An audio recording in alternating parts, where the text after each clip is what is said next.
Well, good afternoon, Mavericks. Let's get into a currency recap. Joe with you here. It's Thursday, the 7th of November. Make sure you take responsibility for what we discuss and share, as always. I'm going to break down the meaningful news of the day. Let's take a look at some stuff technically. And if there's trades out there to share, we're going to do it. Disclaimer. This video was created for professional Forex and crypto traders. Maverick Currencies is a proprietary trading firm that employs professional traders around the world.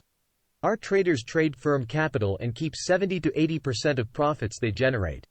All trades and analysis in this video are for professional traders only. If you are interested in becoming a professional Forex and currency trader for Maverick, click the apply button in the video description. Let's break down what happened today. As we move into the market analysis, folks, you could see that we did have a little bit of corrective action considering the last couple of days, and it wasn't too much. It was just a little bit of a move back to neutral. What do I mean? Well, let's get into the news of the day here. So the FOMC and the Bank of England cut rates by expected 25 basis points. The FOMC rate decision was unanimous across the board, which shows stability and agreeability. We're looking at a soft landing, and so far it looks really great. We did get a brand new president, re-elect, I should say, with Trump. A lot of worries about stepping in on the Fed's toes, but so far, no. The Fed's been left alone. They've done what they've done, and we're going to see where that goes moving forward. Now, the Bank of England as well, this has been a very stable currency. And I think what I'm kind of focusing on now that euphoria is set aside when it comes to elections on the U.S., I want to see if things kind of play themselves out. I'm looking for a stable currency, not aggressive, not exciting, not panic-induced, something stable that I can use to pair against maybe something that's showing a little bit of weakness. So it's kind of an emerging thing. Not a lot to go off of yet. It's only been a couple of days, but that's kind of where I think we should actually put our focus. I'll talk more on this in a second. Corrective action today in currencies across the board, except for cryptos. Cryptos continue to have, it's a little bit of a euphoric surge to the upside. Geez Louise, folks, Bitcoin, I think, touched 74,000 at some point if it's not there already. But I'm just going to see where those go. But definitely a risk-on scenario I'm seeing across at least equities on the U.S. side and obviously in the cryptos. So let's get into how we finished overall. Yen, a little bit of a bump up. U.S. pulled back, down 1%, but I understand it was a pretty good surge to the upside. The U.S. did drop as well because we did cut 25 basis points, but I would expect it to fall a little bit further. I know it's only been one day, but there's a pretty good level of support that it's at. Great British Pound as well, only down 0.1% with a 25 basis cut. So you've got two currencies there that did cut rates, but their currencies really didn't get punished for it. Franc dropped a little bit more, Euro slipped, CAD's dropped, but the Aussie and the New Zealand dollar are showing a lot of strength. I do believe it was, I think it was the Kiwi that had an unemployment number that showed a little bit more strength. So those just continue to outperform. Let's move over to how we finished. The S&P up 0.74%, 0.75%. World Index up 1%. Crypto, another surge to the upside, 2.74. You'll see here, folks. Ethereum was over 6%. Gold up 1.78. I apologize, folks. That chart should be flipped up to the other side, but it is up 1.78, and then oil came in pretty much flat. Let's get to the cryptos. Big move, 6.6% on Ethereum. I don't know. It doesn't matter. These things I can't make heads or tails of. All I know is that they've been surging, and when they surge, you best stay out of their way or jump on board because they are just a volatile group. So that's kind of what it is. We'll see how that kind of stabilizes moving forward and as things kind of settle in the next few weeks. So let's take a look at the market outlook. It's pretty obvious. We were talking about some resistance here at the 5,800 level. That was before the elections. I'll get there in a second. We're at a +3, upward sloping, upward 50, upward 2050. Everything looks good. I've remained glass half full, folks. I have to chart regardless of my opinions, regardless of whatever you needed to see or politically your stance. It has nothing to do with it. This is charting. Trade the markets in front of you, not how you feel. And we were already positive. We were already glass half full. We already saw a U.S. economy that is stable and showing strength. So this surge is really aggressive and almost difficult to trade. But if you're already in it to the upside, great. Now, with anything, I truly do expect there's going to be corrective action. I think at some point the euphoria runs out. This is the resistance that we were discussing, a little while ago. I believe the 5,800 was kind of the the make or break mark when it came to these markets getting above it, and it had no problem. In fact, we have just broken above a new resistance with an ascending triangle pattern. One of my favorites. Sure, with this volume and this kind of euphoric move up here, we're going to get some sort of corrective action or consolidation. Let's just make sure that we don't mistake it for bearishness. It's just kind of an overexuberance, a lot of money coming into the markets. We'll see where they go past that. Okay, so that's the equity markets. Well, what does that mean when it comes to the currency markets? Well, let's just kind of follow along with what's been working. And what I've seen that's been working is well, let's see, the New Zealand dollar, the Aussie dollar. Here's the New Zealand unemployment rate, lower than expected, 4.8%. That is bullish. It just keeps a strong currency and a strong economy moving higher. That makes sense. The official bank right here, this is the change with the BOE, 4.75%. They're expected to drop 25 basis points. They did. It was exactly in line. They seem to be very comfortable with where their economy, as well as the U.S. The U.S. is seeing a soft landing, 4.75%. That's another reduction of 0.25% basis points, in line with expectations. A unanimous decision across the board. That's also super bullish, or I should say positive, for any economy. So these numbers are coming in and showing that, yeah, should we be up this high? We should. The markets are showing some resilience. Economies are stabilizing. There's strength out there. We just need to pay attention to what it is. So let's not overthink it. Let's not be too emotional, and let's just kind of see where this goes. It's the easiest way to trade. All right, folks. So let's just bounce into some currencies here and take a look at some velocity scores. I'm going to start with the yen. Obviously, you guys can see that over the last little bit, we did have a little bit of a bounce off of the bottom. Let me get my pin here. And this is kind of that move that we saw. This was a -3 currency yesterday. Ankit talked a lot about it. Made total sense. SARS flipped, rolling over, drop here in the RSI. Makes sense. It's having actually a pretty aggressive bounce. It flipped the SARS. It's actually moved the RSI higher. And I'm going to keep this moving average a negative. I mean, the best I could do on this, folks, was bump it up to a -1. And I think it's because of I see the aggression in the bounce that it's had. It's this flip RSI here that actually gave me the extra plus move. So I've got negative on the moving average, plus on the SAR, and plus on the RSI, which gave me that, kind of a 0, -1. I just don't like where it is price action wise. And what I mean by that is it just really hasn't proved itself above that resistance point. So I really can't go much more than a -1 on the yen, because I truly believe it's a bounce, and we're seeing a lot of that today. So let's take a look at the US dollar. Now, of course, the US dollar had a pretty good move to the upside after the elections, but then, hey, we did cut a 1/4 point on the interest rate. So it flipped the SARS. We had a small rollover, but over the whole motion here, that's 0. A drop in the RSI, I can give it a -2, and then this 0 here. So I couldn't do anything with the dollar but put it at flat, and I'll show you why. This is one thing that I like to add to this course because it's something that will help you when it comes to emerging strength in an overall currency in the longer term. So I'm just going to jump out to basically a trend score, and I really need you guys to see what has happened as of late. This is a move to the upside that has flipped a moving average, the 20 and 50. The size of the volume that has pushed it above a resistance level, which we hadn't seen since basically mid to the end of summer. We're actually threatening and retesting resistance levels that we haven't seen for that point. It's an emergence of strength overall. It's the strength of the US dollar against everything else. So it's very difficult for me to just throw off, volatility wise, it was a -3, and today it's a +3. It's difficult. But what I see here is stability in something moving forward.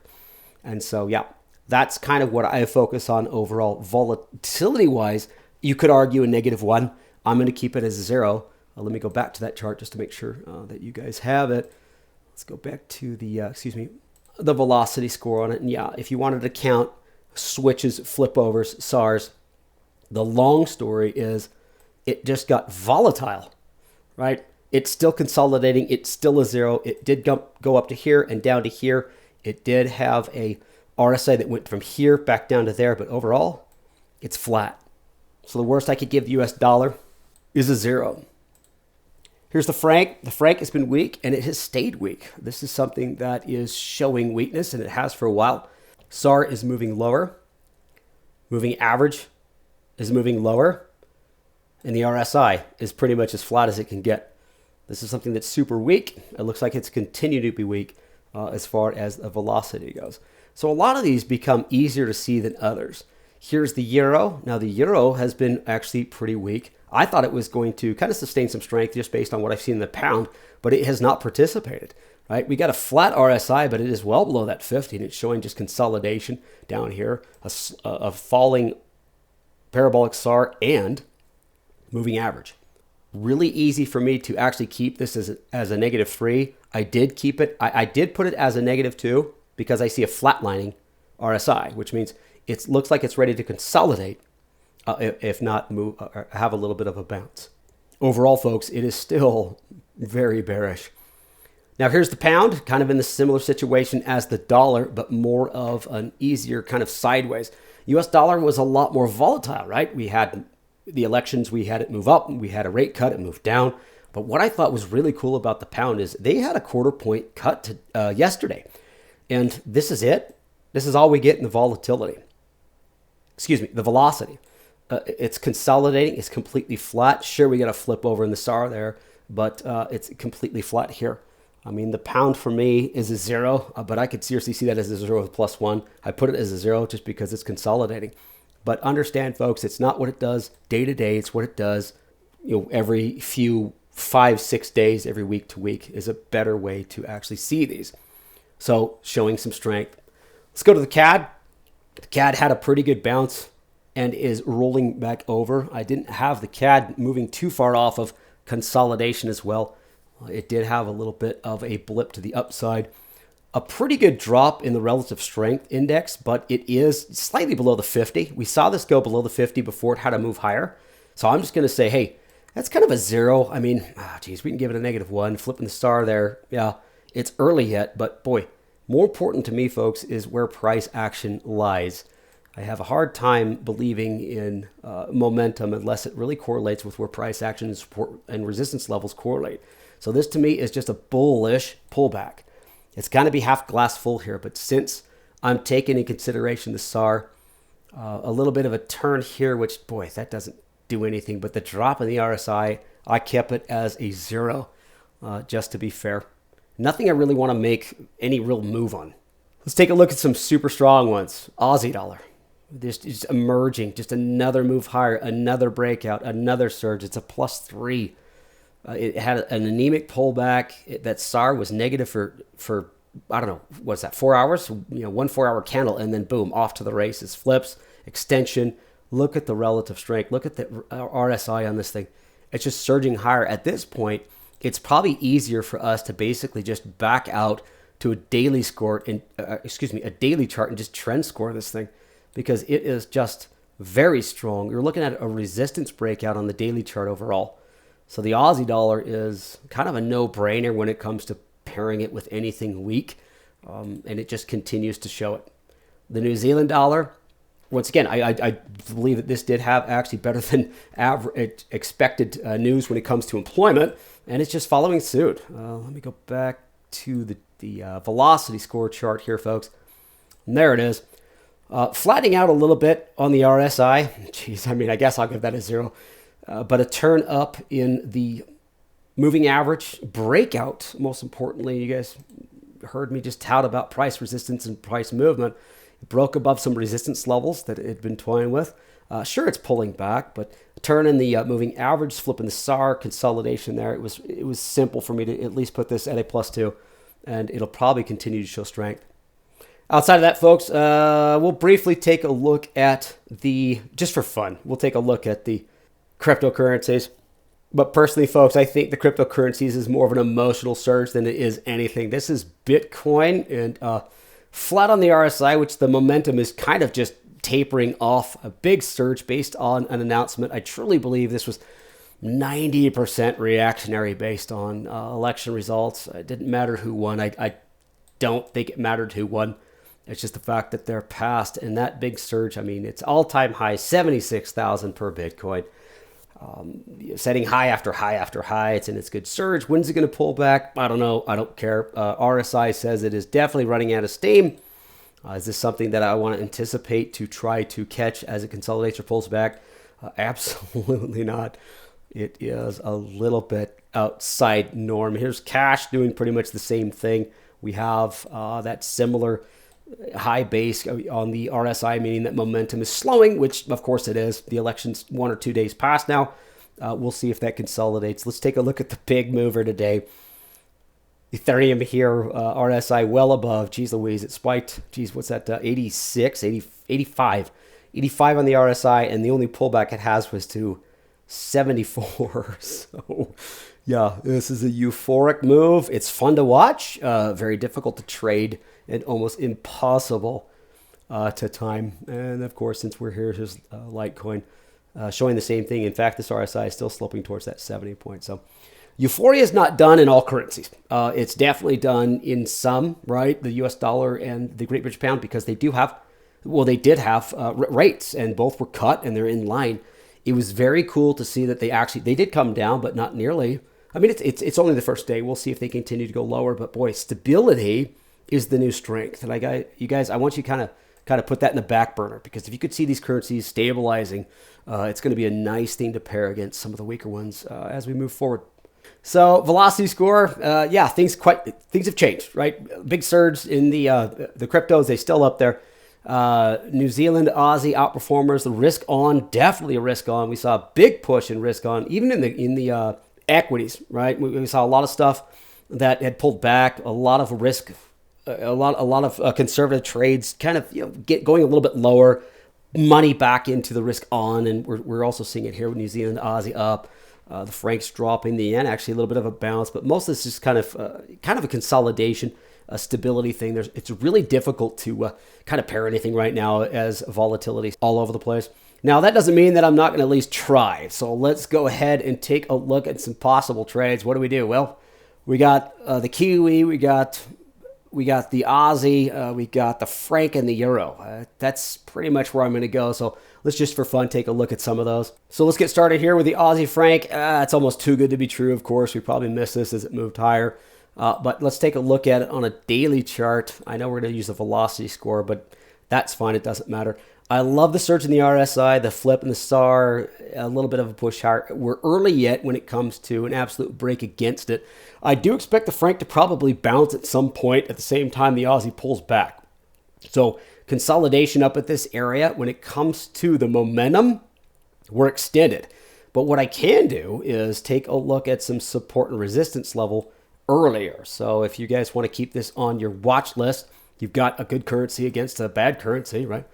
See if it can consolidate or pull back to this level here. And then once it exceeds this previous high, that might be an opportunity. We've got the strongest against the absolute weakest, but that's a place to start. So how do we par back from that? Well, let's take a look at something a little bit stronger. Let's take a look at the Aussie Euro, or excuse me, folks, I should say the Euro Aussie, but here it is nonetheless. And yeah, it's also extended. Consolidation or a little bit of a retracement here. Look at that RSI just falling off. So we might have missed the majority of the larger moves. So corrective action can help. So if you want to write these pairs down, keep an eye on them on the 4-hour chart and see if you can get that pullback or bear rally, or bull pullback or bear rally, and then continue with those pairs. That's great. Outside of that, we just kind of have to work our way inward. And so, okay, what's inward? Let's take a look at the Euro Kiwi. Kind of a similar idea, a little bit extended, but this looks like it's already trying to plateau, or I should say, or stop. So the RSI is flattening on the price action, maybe a bear rally here, and it could roll back over. So yeah, sure, it's a little bit ahead of the previous, but it's not really giving us anything that is knocking my socks off. But really, focus on a little bit more on some of those daily pairing charts. You might find something that's going to at least give you a chance to slow play some currency pairs into a velocity of movement. So if you're taking a look at the longer-term Aussie strength against the longer-term Euro weakness, for example, you see something on the daily chart, and then all of a sudden, one of these updates that we give you, it says, oh, geez, look, I got that rally that I wanted. It can trigger the opportunity to maybe get into something that could be multiple day, not just a few hours. And that's basically all I've got when it comes moving forward. But what's really cool about all of this, folks, is we do have the chance to see some of these currencies emerge. So both the Bank of England and the FOMC on track. Unanimous decision on the 25 basis point cut with the Fed. Bank of England seems to be in line. Stability in currencies is a good place to start. You just got to kind of find what's the most consistent and something that you can do more than 15 minutes, right? We're looking for a few hours. Geez, it'd be cool to get multiple day trades because that's where you make the majority of these money, the majority of a good move in crypto. So election volatility should subside over the next week or the next few sessions. Let's see what happens with some of the currencies and how they react to strength and weakness, or good news and bad news. As always, folks, relative strength, relative weakness, good place to start, proper position sizing. Thanks for joining me, and we'll talk to you soon. Bye, folks.